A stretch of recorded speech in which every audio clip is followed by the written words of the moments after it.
The Unity Consciousness. Foundation Keys Explained. We present you a variety of keys in this chapter which will not only introduce you to by doing this of working, however will also operate as a good structure to your motion into all that you are in unity. For each of you this journey will be various, reflecting how much you have embedded yourself in the misconceptions and impressions perpetuated here and other locations, how open you are to taking this journey, in addition to how this journey can be booked as part of your mission schedule here. The keys are structured or layered to make it simpler for you to visualize or feel the relationships between them. The first key will facilitate you to welcome all that you are in unity, the next in letting go of all that you are in separation or choose promoting separation.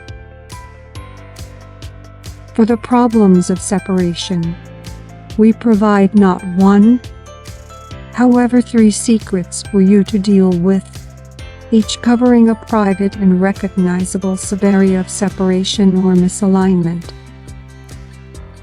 The following chapters expand on each of these 4 locations to provide you with keys that can provide a laser beam-like focus to numerous, specific elements held within these. Your journey into your divine self is very much like a balloon ride. Envision yourself in a hot air balloon nicely drifting along in the air currents.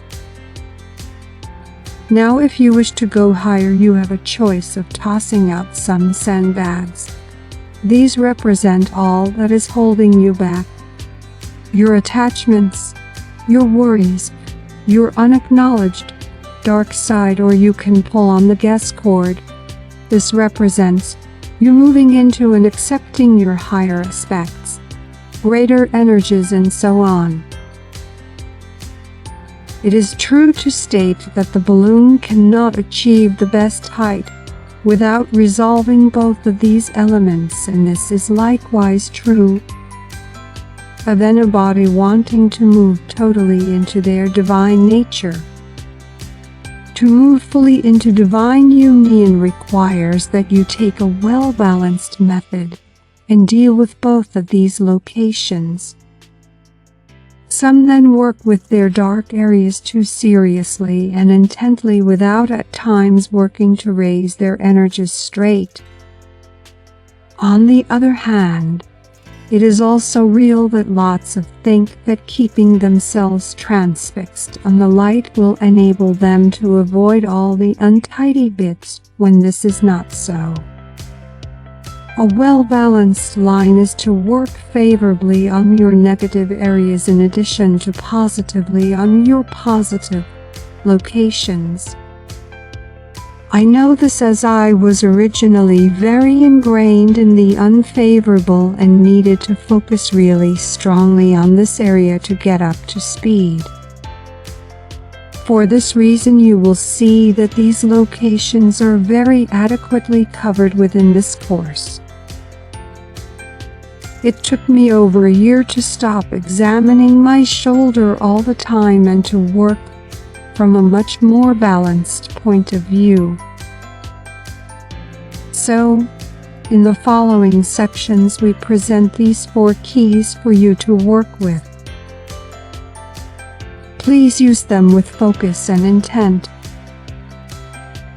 If you wish to raise your energies to improve their effects, then utilize whichever invocation you resonate with from Chapter 9 prior to dealing with them. Utilize them as a declaration, and use them understanding that they work to move you closer to your true, divine, and unified self.